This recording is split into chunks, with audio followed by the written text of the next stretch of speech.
Hello friends. आप लोग की पढ़ाई अच्छी चल रही होगी। यहाँ देखिए, हम लोग प्राचीन भारत है ना, यूपीएससी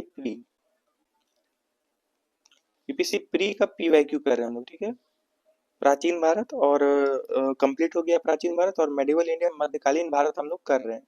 तो आप प्लेलिस्ट को देखिए, उससे सीखिए और नोट्स बनाइए, ठीक है फ्रेंड्स। आइए, 7 क्वेश्चन आए हैं इस साल। 1999 का हम लोग कर रहे हैं ना, 1999 का हम लोग कर रहे हैं। 7 क्वेश्चन आया है।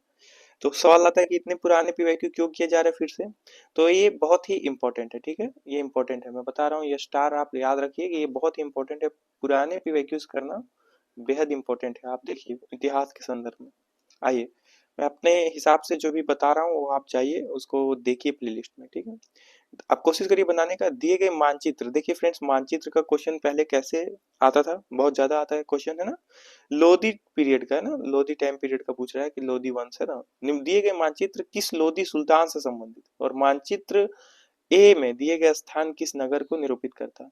तो पहले देखिए कि ये जो पूरा डायग्राम है, पूरा जो मैप है, ये आपने जब पढ़ा होगा तो आप लोधी टाइम पीरियड पढ़े होंगे। तो ये इस टाइप का जो मैप है, ये पूरा जो डिटेल जिस जिस क्षेत्र को दिखाया गया है, ये लोधी वंश के किस शासक के टाइम पीरियड का मैप लगता है, और ये जो स्थान है ये किसका है, ठीक है। ये कौन सा स्थान है। तो बताइए कि बहलोल लोधी जौनपुर, सिकंदर लोधी अलीगढ़, इब्राहिम लोधी जौनपुर, इब्राहिम लोधी अलीगढ़। तो अलीगढ़ या जौनपुर, पहले ये कंफ्यूज है। तो अलीगढ़ या जौनपुर था, ये जौनपुर था, ठीक है। तो अलीगढ़ वाले को काट दीजिए। अलीगढ़, अलीगढ़, समझ रहे हैं फ्रेंड्स। जौनपुर और जौनपुर ये दो गए। इब्राहिम लोधी या फिर बहलोल लोधी, बताइए। तो आप कोई मैप काम आएगा, बताइए मैप में क्या था। मैप ऊपर उस वक्त आप समझिए। आप जब इब्राहिम लोधी या जौनपुर के बारे में पढ़ते हैं तो आपको पता होना चाहिए। तो इसका आंसर हो जाएगा ए, बहलोल लोधी, ठीक है। ये बहलोल लोधी के टाइम पीरियड का मैप है, ठीक है। यहाँ देखिए, इसलिए मैं बताता हूँ कि एनसीईआरटी जब आप पढ़ें तो वो जो मैप दिया गया उस पर मैंने डिटेल डिटेल वीडियो बनाया है, थोड़ा लॉन्ग। तो उसको आप देखिए, ठीक है। वो आप पूरा एनालाइज करिए मैप्स, क्योंकि मैप से बहुत ज्यादा क्वेश्चन फायदेमंद होता है। मेंस में भी आपको फायदा होगा। तो संबंधित है किससे, आप समझ गए, लोधी। और ये देखिए मैप ऐसे कुछ बना के अपना रखा करिए, ठीक है। कुछ कुछ चीजें दिखा देता हूँ आप लोग को। बहलोल लोधी जौनपुर से संबंधित है। अब सिकंदर लोधी, इब्राहिम लोधी और फिर अलीगढ़, जौनपुर, है ना, इन सब के बारे में जब आप पढ़ें तो मैप आपको क्लियर होना चाहिए कि मैप कहाँ है। मेरी वॉइस क्लियर जा रही है फ्रेंड्स। आइए देखते हैं। हम्म, ये क्वेश्चन नंबर पे मत जाइएगा। यहाँ क्वेश्चन देखिए, राजा को अपनी प्रजा से मुक्ति मिली और प्रजा को अपने राजा से। ये कथन बहुत ही फेमस है, ठीक है। आपने जब भी पढ़ा होगा तो इस पर जरूर रुक के 2 मिनट सोचा होगा। ये कैसा राजा था कि जिसको जब ये निधन हुआ, इसका देहांत हुआ, ये मरा, तो राजा को क्या हो गया, अपनी प्रजा से मुक्ति मिल गया और प्रजा को अपनी राजा से। कौन था, फेमस था, बताइए। बलबन, अलाउद्दीन खिलजी, मोहम्मद बिन तुगलक, फिरोज शाह तुगलक। तो इसका क्या फेमस नाम था, ये है ना। ये बहुत ही अजीब सा शासक था, इसके बारे में लोग पढ़ेंगे। ये बहुत ही लोगों के प्रति ये नहीं था, और लोगों का भी इसके प्रति ये नहीं था, श्रद्धा नहीं था। देखिए, तो मोहम्मद बिन तुगलक जो इसका आंसर हो जाएगा, मोहम्मद बिन तुगलक, ठीक है। आइए, और जब भी आप इन सब के बारे में पढ़ें तो वहां पे डिटेल से आप पढ़ें कि उन सब के बारे में क्या बताया गया है, ठीक है। मोहम्मद बिन तुगलक, थोड़ा सा एनालाइज देखिए। तो ये कथन जो है, ये कथन किसका है, ये टिप्पणी है, ये मोहम्मद बिन तुगलक पे है कि राजा को अपनी प्रजा से मुक्ति मिली और प्रजा को अपने राजा से। आप जब पढ़ें इन सब के बारे में तो आप डिटेल पढ़ें। आप कुछ जानिए मोहम्मद बिन तुगलक के बारे में। 1326 ईस्वी में राजधानी परिवर्तन किया, दिल्ली से दौलताबाद। ये भी फेमस है, आप जानते होंगे, जब पढ़े होंगे तो। दिल्ली से दौलताबाद इन्होंने परिवर्तन किया। 1329 से 30 तक एक अध्यादेश द्वारा मुद्रा परिवर्तन, कांसे की सांस्कृतिक मुद्रा है, सांकेतिक मुद्रा इन्होंने ये लाया था। तो ये आप याद रखिए, ऐसे याद रखिए कि ये राजधानी परिवर्तन वाली श्रृंखला में ये भी एक राजा है जो दिल्ली से दौलताबाद किया था, ये याद रखिए। और अध्यादेश जो जारी किया था वो मुद्रा परिवर्तन किया था, ठीक है। ये मुद्रा परिवर्तन, अभी नोट चेंजेस होता है ना, तो वो उस टाइम किया था। और ये क्या किया था, आपको कांसे का लाया था, ठीक है। दो आब में कर वृद्धि, है ना, दो आब में कर वृद्धि ये किया था। उसके बाद खिरासना, है ना, खिरासान और कराचिल विजय की योजना, सारी योजनाएं असफल हो गई थी इसकी, लेकिन इन्होंने योजना बनाई थी। किस क्षेत्र से संबंधित है और ये मैप में कहाँ है, इसको आपको देखना है। जब आप पढ़ते हैं उसको एक्टिवली आप सोचिए, इन चीजों को आप नोट डाउन करते चलिए, ताकि जब मैं पढ़ाऊँ तो उस खिरासान और कराची जब मैप में आए तो आपको वहां बगल में लिख लेना है फिरोज शाह तुगलक, है ना, ये नाम है ना, फिरोज शाह मोहम्मद बिन तुगलक, मोहम्मद बिन तुगलक, ये आपको नाम याद रखना।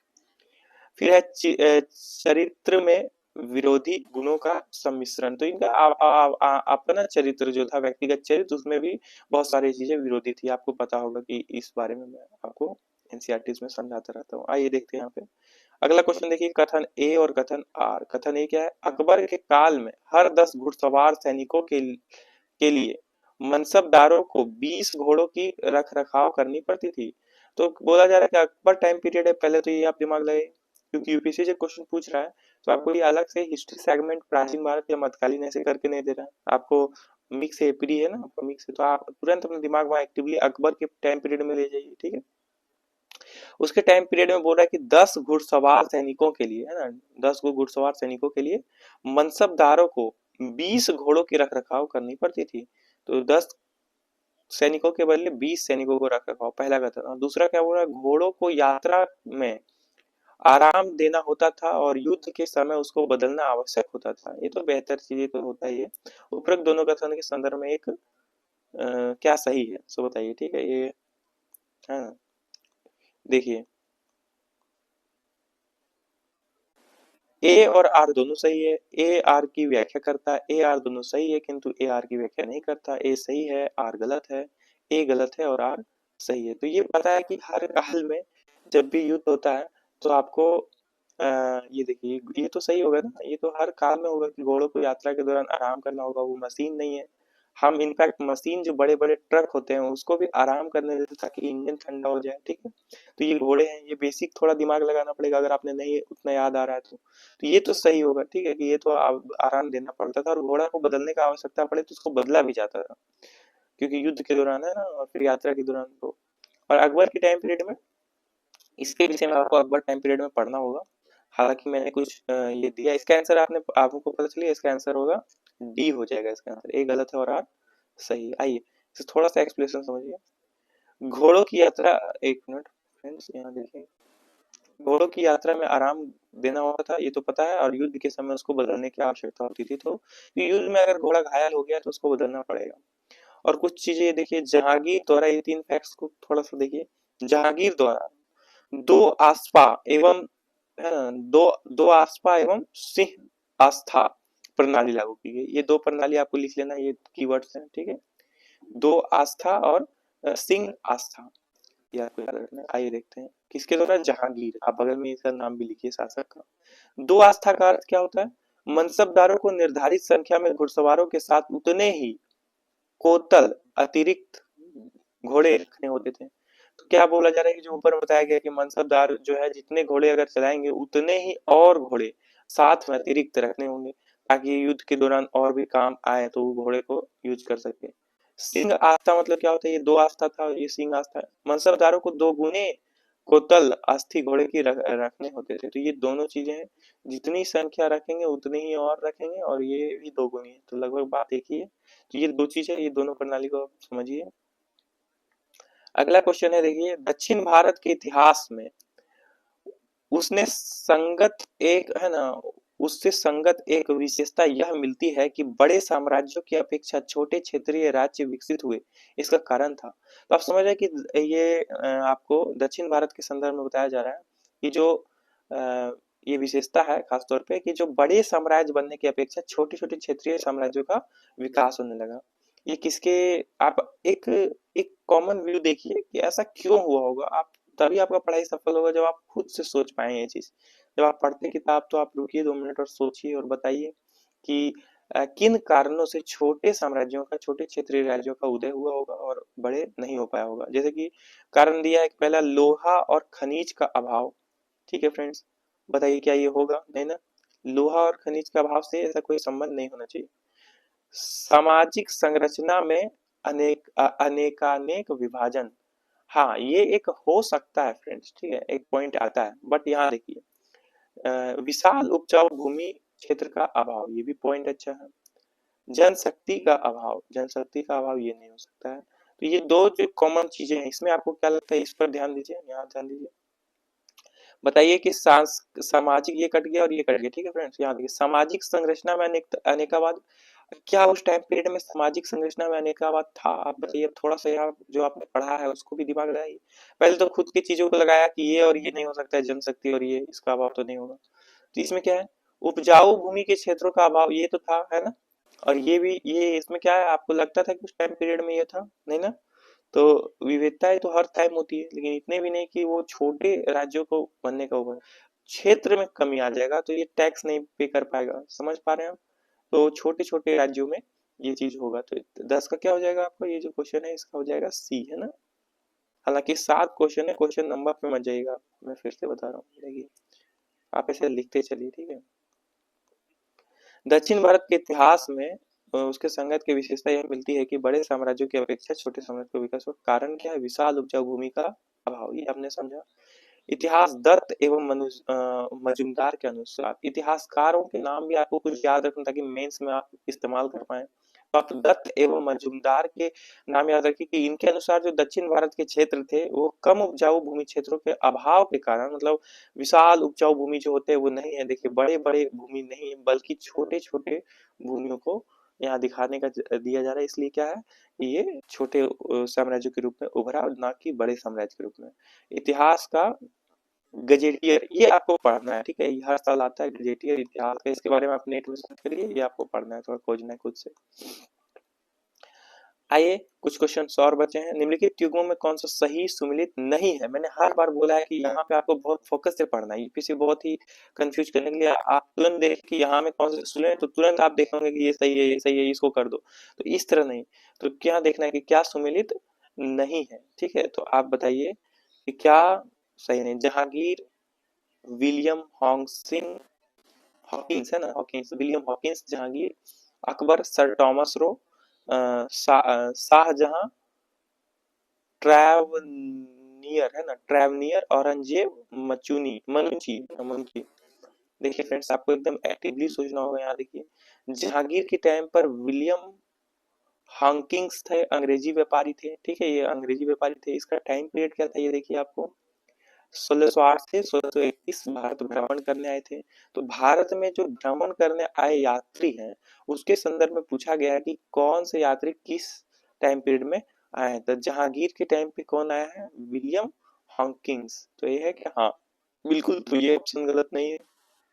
जहांगीर के टाइम पे सन टॉमस रॉ भी आए थे, ये अंग्रेजी राजदूत थे। इनका टाइम पीरियड है 1615 से 1619, भारत भ्रमण किए। और जहांगीर द्वारा इनको खान की उपाधि भी दी गई थी, ये भी इंपॉर्टेंट है, इसको याद रखिए। तो ये सर टॉमस रॉ जो थे किसके टाइम पीरियड पे आए थे, जहांगीर के टाइम पीरियड पे। तो अब जब आपने देखा कि जहांगीर के टाइम पे ये आए थे, जहांगीर के टाइम पे ये आए थे, तो ये वाला जो लाइन है ये तो गलत है ना, बी वाला। इसका आंसर क्या हो जाएगा, बी हो जाएगा। बी सुमेलित नहीं है, ठीक है, ये मैं बताना चाह रहा था। तो आपको ये भी याद रखना है कि किस टाइम पीरियड में कौन कौन से यात्री आए थे। थोड़ा सा एक्सप्लेनेशन देख लीजिए। शाहजहां के टाइम पीरियड पे कौन आया था, शाहजहां के टाइम पीरियड पे ट्रैवरनियर है ना, ट्रैवरनियर जो ये फ्रेंच जौहरी थे।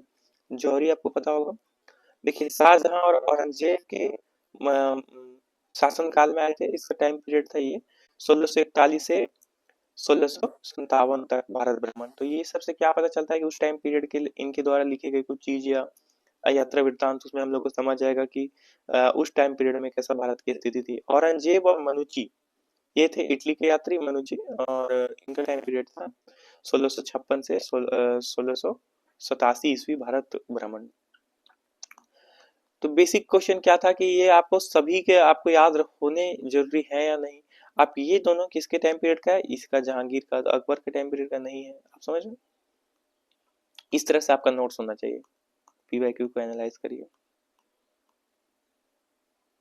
अगला क्वेश्चन देखिए फ्रेंड्स, निम्नलिखित कथनों पर विचार कीजिए, ठीक है, आप सोचिए।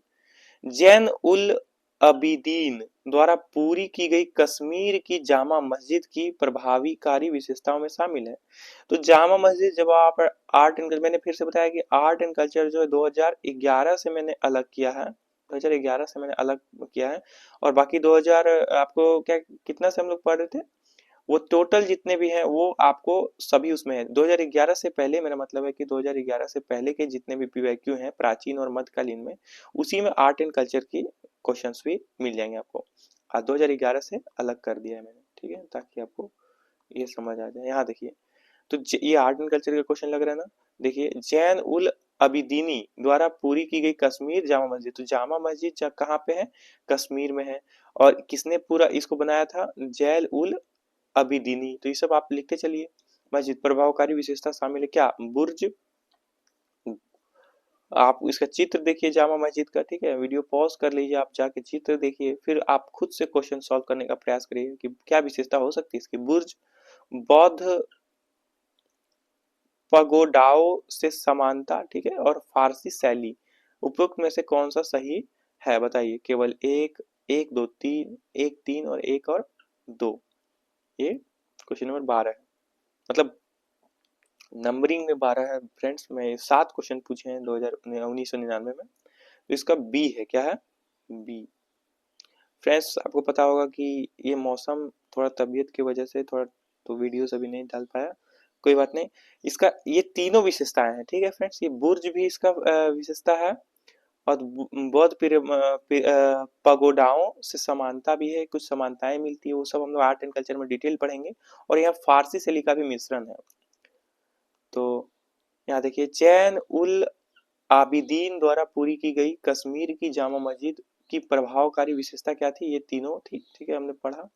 और जैन उल आबादीन जो थे कश्मीर के शासक थे, कश्मीर का अकबर कहा जाता था इन्हें। तो ये चीजें आप याद रखिए कि कश्मीर का अकबर किसे कहा जाता था, किन कारणों से कहा जाता था, ठीक है फ्रेंड्स। आइए देखिए, काव्याभक्ति के रूप में उर्दू का प्रयोग करने वाले पहले लेखक कौन थे। आपको पता है कि यहाँ उर्दू के रूप में पहले है, तो इसका क्या आंसर होगा, इसका आंसर आपको याद होना चाहिए कि अमीर खुसरो होगा, ठीक है, एकदम याद रखिए ये चीजें। अमीर खुसरो, कुछ चीजें एकदम याद रखनी, जैसे मैंने बताया ऊपर में कि जनता को उस है ना, उसके राजा से मुक्ति और राजा को जनता से, तो ये आपको पता होना चाहिए कौन है। फिर यहाँ पे मैंने बताया कि उर्दू का प्रयोग किसने किया पहला लेखन कला में, तो अमीर खुसरो ने, ना कि बहादुर शाह जफर, मिर्जा गालिब और फैज। तो इन सब के बारे में भी थोड़ा थोड़ा जानकारी रखिए ताकि आपको कुछ काम आ जाए। लेकिन थोड़ा डिटेल देखते हैं, इसका आंसर मैंने बता दिया। तो यहाँ देखिए, इन सब के बारे में आपको क्या करना है, डिटेल आपको पता करना है, जब आप पढ़ेंगे तो वहां पे थोड़ा एक्टिवली रहेंगे, ठीक है। यहाँ देखिए, काव्य भक्ति के रूप में उर्दू का प्रयोग करने वाला पहला लेखक कौन था, अमीर खुसरो। और इनके बारे में थोड़ा सा और जानिए, अमीर खुसरो के बारे में। बलबन से गियासुद्दीन तुगलक, 7 सुल्तानों का शासनकाल देखा, तो ये भी इंपॉर्टेंट है, 7 सुल्तानों का शासनकाल किसने देखा, तो अमीर खुसरो, ये आपको याद रहना चाहिए। वे हिंदी भाषा में लिखने वाले भी प्रथम कवि थे, हिंदवी में भी, याद रखिए, हिंदी में भी लिखने वाले प्रथम कवि हैं।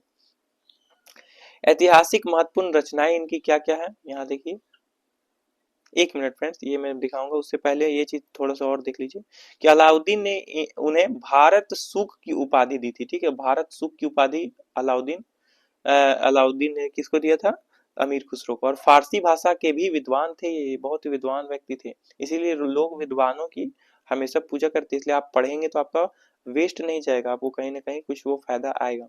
ऐतिहासिक महत्व की रचनाएं, तो ये क्या क्या महत्व की रचनाएं की हैं, देखिए ऐतिहासिक महत्व में, तो ये किरानुस सादेन, ठीक है, नूर सिपीहर, खजाई, एक सेकंड फ्रेंड्स, खजाइनुल फतूह, तारीख ए अलाई, तुगलनामा इत्यादि, है ना, तुगलनामा आपने सुना होगा।